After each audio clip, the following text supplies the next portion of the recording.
lembaran kecil agar lebih lucu dan mudah dianyam. Dalam tradisi ini, anyam daun telah lama menjadi bagian dari kehidupan sehari-hari, terutama untuk membuat barang-barang rumah tangga. Ada yang tahu manfaat dari daun? Yang pertama itu mudah ditemukan karena banyak sekali di sekitar kita, di kehidupan kita. Daun-daunan merupakan sumber daya alam yang melimpah dan dapat diperbarui dengan mudah karena dia mudah terurai, dan kalau dia kena basah dia akan cepat membusuk. Makanya kalau anyaman dari daun terkena air, dia akan mudah lapuk dan cepat rusak ya. Yang kedua itu biayanya murah. Pemanfaatan daun sebagai bahan baku anyaman tidak memerlukan biaya tinggi sehingga cocok untuk masyarakat sekitar. Yang ketiga yaitu pelestarian budaya. Kerajinan anyaman daun serikan memiliki nilai budaya, teknik dan motif anyaman yang diwariskan secara turun-temurun.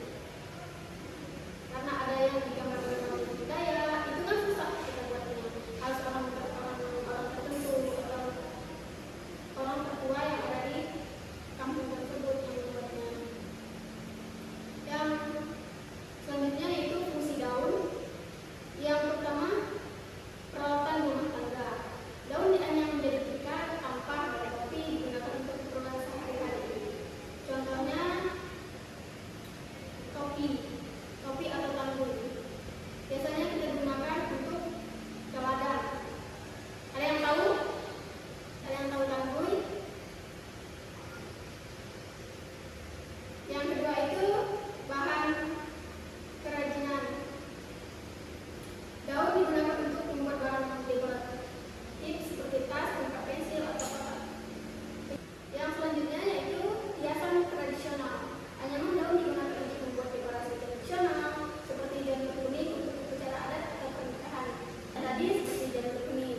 Janur kuning ini yaitu anyaman yang terbuat dari kelapa yang biasa digunakan untuk pertanda sebagai ada orang nikahan.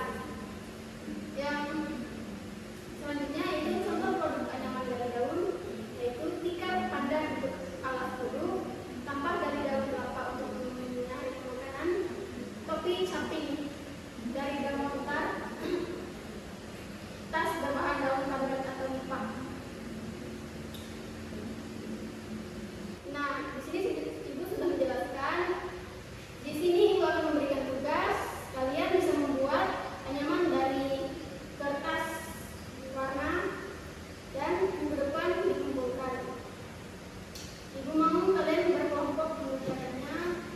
Satu kelompok itu terdiri dari 3 orang. Minggu depan dikumpulkan. Kesimpulan dari materi kita hari ini yaitu anyaman dari rotan dan daun memiliki nilai ekonomi, fungsional, dan budaya yang tinggi.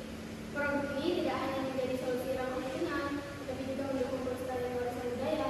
Rotan lebih sering digunakan untuk perabotan rumah tangga yang kokoh dan tahan lama. Sementara daun lebih dimanfaatkan untuk produk sederhana dan dekorasi. Kombinasi dari kedua bahan ini mendukung kreativitas manusia dalam mengolah sumber daya alam menjadi sesuatu yang berguna dan bernilai.